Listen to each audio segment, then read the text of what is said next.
What's up, guys?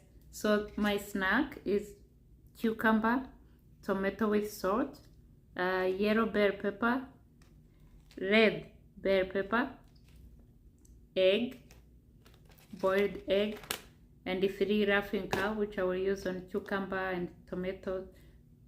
Bell peppers.